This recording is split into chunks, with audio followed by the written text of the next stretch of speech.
Ya, kita coba untuk proses SO ya, SO ke invoice sampai ke payment ya. Kali ini yang lebih advance yaitu multi SO dan multi invoice. Jadi mau single boleh, mau multi boleh, mau 2, 3, 4 invoice juga bisa. Ini dari kemarin siapa yang minta ya?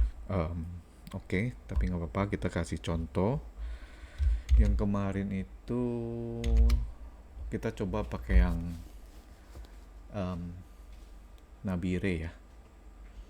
Jadi misalnya ini ada 2 SO, kita mau gabungkan menjadi satu invoice. Jadi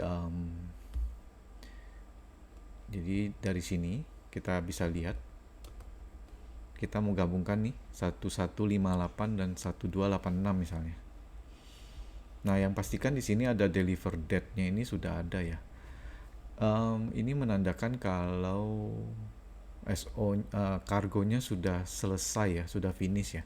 Jadi kalau mau lihat dari SO statusnya juga ada di sini. Nah, ini. Jadi kargo nomor sekian, progresnya 96% tapi sudah finish ya. Jadi kalau mau lihat ke kargonya, nah harusnya di kargo memang sudah statusnya finish. Sudah diambil tanggal terakhir delivernya kalau nggak salah nih. Nah, ini finish date-nya.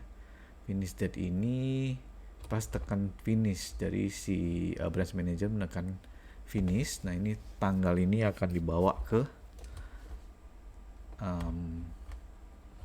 yang di sini, yang ini ya. Kita tutup yang lain, kita mau proses dua SO ini menjadi satu invoice atau banyak invoice ya.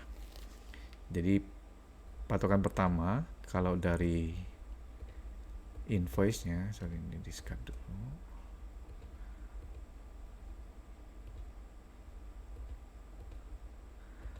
Nah, dari invoice-nya yang pastikan kalau mau buat invoice harus sudah ada deliver itemnya. Jadi kalau nggak ada nggak bisa buat. Jadi misalnya kita mau prosedurnya itu ya, dua SO ini dipilih, kemudian actionnya adalah create single invoice. Jadi kalau kita mau create, harusnya dia nggak bisa karena tidak ada invoice line quantity-nya. Jadi kita periksa satu-satu. Prosedur SOP yang harus dijalankan sebenarnya adalah mulai dari pembacaan ini, status sudah finish, kemudian dilakukan cargo operation, di mana untuk menentukan quantity mana yang ditagihkan. Apakah picking atau deliver atau mana lebih besar, lebih kecil. Nah, ini ditentukan nanti ada item interim quantity. Nanti ada 3 summary quantity yang bisa kita pilih untuk kita masukkan ke dalam tagihan. Jadi kali ini untuk mempercepatnya kita pilih saja yang deliver ya, yaitu angka ini. Nah, untuk mendapatkan angka ini kita harus trigger dia seperti ini.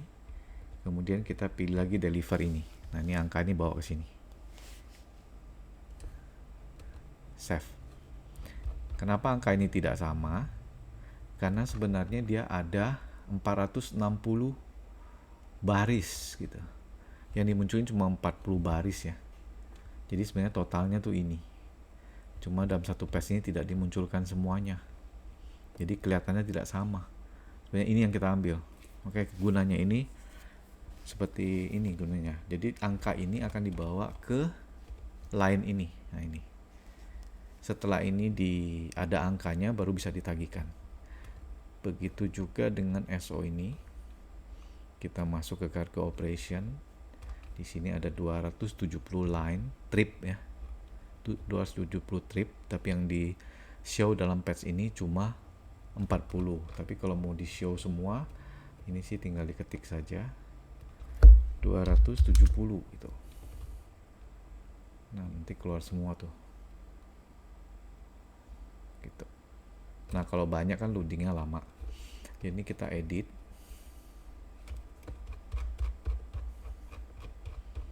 Kita ambil kuantitinya. delivernya. Nah, ini udah cocok nih yang tadi kita bahas tadi ya. Nih kita save. Nah, jadi kalau kita lihat line-nya ada ini. Oke, kita balik lagi ke depan. Setelah ada line-nya yang bisa ditagihkan kuantitinya, kuantiti delivernya, baru kita bikin single invoice lagi, kita create ya. Jadi kita ulangi, di tick 2 ini, kemudian di create invoice. Oke, ini pilih yes. Nanti akan timbul satu draft invoice. Draft invoice ini adalah gabungan dari SO ini, dua info SO nih, 1158 dan 1236 ya. Jadi angkanya digabungkan antara dua SO itu. Jadi ada dua line di invoice ya. Jadi misalnya angka ini kan dua SO satu invoice. Kita maunya multi invoice misalnya. Jadi cukup nih diedit.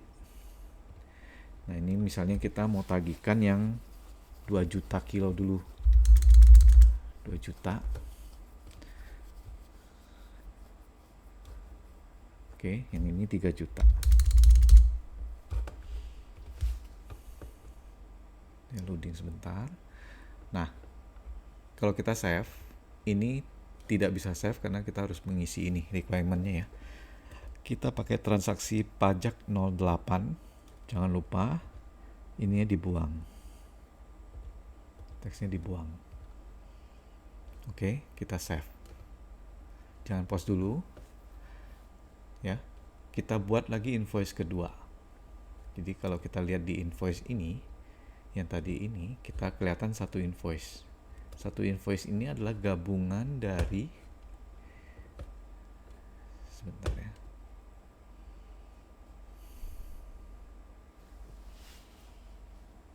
Nah, ini invoice ini adalah gabungan dari dua SO yang tadi kita bicarakan. Kemudian kita mau buat invoice baru. Nah, dari dua SO ini kita create lagi single invoice. Yes. Maka akan terbentuk draft invoice baru di mana kuantitinya adalah sisa dari yang tadi kita belum tagihkan. Ya, dari 3 juta sekian-sekian itu. Nah, ini adalah sisanya. Tapi dari sini misalnya kita mau juga tagihkan yang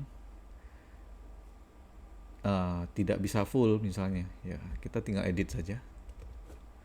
Kali ini kita mau 200.000, yang ini mau 800.000. Kita save. Nah, ini jangan lupa kalau merah ini lihat kode transaksi 08, PPN nya dibuang, di save ya. Kita bisa masuk ke invoice lagi. Jadi kalau kita lihat dari SO nya ada dua invoice sudah terbentuk ya. Kemudian kalau kita mau buat lagi dua ini, mau bikin lagi invoice yang ketiga, tagihan sisanya. Nah, ini sisanya ya. Kita bisa posting, tapi kita harus edit dulu yang tadi 08, pajaknya dibuang. Oke, save ya. Dari sini udah kelihatan bahwa dari dua invoice ini itu terbentuk dari penggabungan dari invoice ini terbentuk dari gabungan. Nah, ini ada 3 nih. Kita buka salah satu. Nah, ini adalah gabungan dari SO ini, ada 2, 1158 dan 1236. Nah, dari 3 invoice ini, proses selanjutnya adalah dari draft diubah jadi ada nomornya, ada jurnalnya nih nanti. Nah, jurnal ini belum dilakukan. Nah, kita tinggal edit. Yang pertama adalah yang harus perhatikan adalah tanggal. Kapan tanggal invoice-nya, kapan dikirimkan ke customer, misalnya tanggalnya DHL atau Tiki. Ini kapan juga customer terima. Dari situ baru kita tentukan payment termnya berapa. Nah, payment term ini bisa diisikan di master customer. Jadi nggak usah tiap kali dipilih. Ya, customer ini udah pasti 30 hari gitu. Nah, di sini udah kelihatan dia langsung ngitung 30 hari dari tanggal customer terima invoice. Ya. Jadi kita save. Nah, setelah ini kita boleh posting. Kalau posting timbul nomor invoice. Jangan lupa dilihat lagi nomor pajaknya. Disesuaikan dengan nomor pajak yang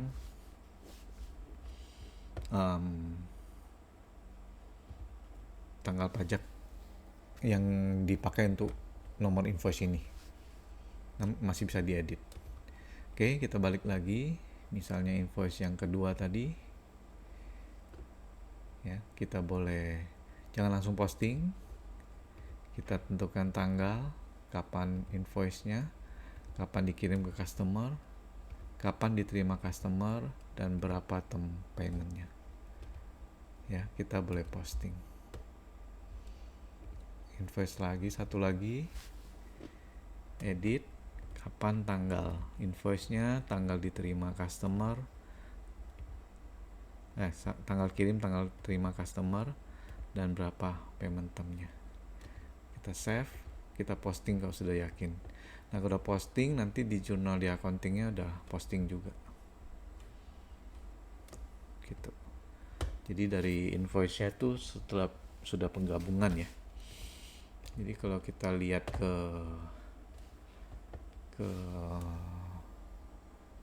SO-nya, nah ini sebenarnya kita bisa lihat ke SO. Oh, SO ini juga sudah invoicing. Dia berubah dari finishing jadi invoicing.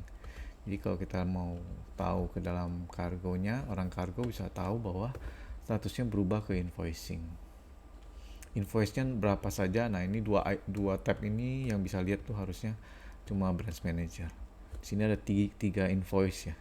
Di satu kargo ini ada 3 invoice yang terbentuk. Angkanya ini. Statusnya sudah diposted. Sebenarnya sini ada satu lagi status payment yang belum ada ya. Jadi kalau kita balik lagi, jadi kita kalau lihat ke invoicing, nah invoicing ini sudah bisa dilihat dari 2 departemen, satu di sales, satu di accounting ya. Nah jadi dari pihak accounting melakukan register payment, misalnya kalau sudah dibayar, nah ini dilakukan langkah selanjutnya, jadi register payment. Nah, payment biasanya kalau memang nggak ada potongan PPh atau admin, langsung pilihnya ini. Tapi kalau ada, berarti pilihnya ini. Misalnya ini PPh 23, PPh 23. Angkanya di sini ya, diisi ya, jangan persennya. Misalnya ini 5 juta. Misalnya ini 5 juta.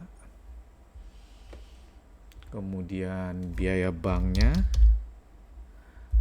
biaya admin bank misalnya, yaitu namanya biaya transfer misalnya ya. Biaya transfer ditanggung MLB, misalnya ini 25.000. Oke, kita nyatakan hutangnya sudah lunas. Oke, biaya transfer bank. Biaya transfer bank. Admin bank, admin bank ini biaya transfer, kemudian kita validate. Nah ini statusnya sudah paid, jadi 500 juta ini dinyatakan lunas. Berikut perhitungannya adalah di sini kalau mau dilihat item jurnalnya ini ya. Jadi piutangnya berkurang di kredit, uang masuk di bank sekian, PPh sekian, biaya sekian, 500 juta balance. Balik lagi ke invoice, ini statusnya udah paid. Nah cuma di kargo ini saya belum buat nih statusnya, jadi nggak kelihatan. Oke, kita lanjutkan lagi. Payment untuk ini semua harus dipastikan mengenai nomor ininya ya, nomor faktur pajaknya ya. Ini boleh lanjutkan register payment seperti tadi. Nah, ini ada PPh 23 tadi. Kalau nggak ada jangan di-create ini. Ini accounting, ini nggak boleh create, harus pilih PPh 23. Kalau tidak ada pilihan harus tanya ke accounting ya. Nanti ini tombol create-nya harusnya saya tutup, tidak boleh. Biayanya misalnya 1 juta. Ini PPh. Kemudian ini admin banknya. Dia transfer ya. Biaya transfer sebesar 25.000. Nah, seperti ini. 1.025.000 ini adalah biaya. Ya, kita terima uangnya sekian. Oke, kita validasi. Nah, ini sudah terbayar. Kalau mau lihat detailnya seperti tadi. Oke, lanjutkan lagi invoice yang ketiga. Misalnya dia udah bayar juga. Kita lanjutkan register payment. Ya, ini bayarnya ke Bank Mandiri. Nanti bisa bikin bank yang lainnya, atau mau terima cash atau masuk mana bisa ya. Itu accounting yang lakukan. PPh 23 dibayar di muka. PPh 23 misalnya ini 100.000. Kemudian ini biaya bank, biaya transfer bank. Ini harus diisi ya, yang warna-warna ini harus diisi. 25.000. Ya, ini udah hitung, udah benar, validate. Ya, jadi 3 invoice ini sudah paid. Nah, tadi dari SO ini ada 3 dan 3 invoice ini sudah paid. Jadi kalau mau lihat di kargo sini, statusnya sih masih invoicing. Ya, nanti ada status paid. Selanjutnya adalah shuttle ya, kalau di ini urusan orang kargo, tapi yang ngakuan adalah branch manager. Kalau loginnya branch manager, di sini ada tombol shuttle. Jadi dia nggak bertanya-tanya lagi kemana kalau sudah dibayar dan tidak ada komplain, misalnya ada jangka waktu 1 bulan atau apa. Nanti setelah ditekan tombol shuttle, tanggal shuttle akan keluar. Makanya diharapkan nanti bisa dilihat mana kargo yang sudah shuttle, mana sudah invoicing, mana yang finish, running, atau idle. Ini semua nanti bisa di grouping. Ya, jadi demikian ya dari SO. Jadi yang multi SO, saya rasa kalau yang satu SO jadi satu invoice itu sudah tidak masalah. Atau satu SO tapi multi invoice juga udah gampang. Tinggal create invoice saja. Quantity dikurangi, pasti tombolnya bisa di create invoice lagi. Ya, kira-kira nanti kalau memang ada yang kurang dimengerti, boleh kita tanyakan lagi ya. Jadi untuk multi SO dan multi invoice sudah bisa dilakukan juga. Baik, terima kasih.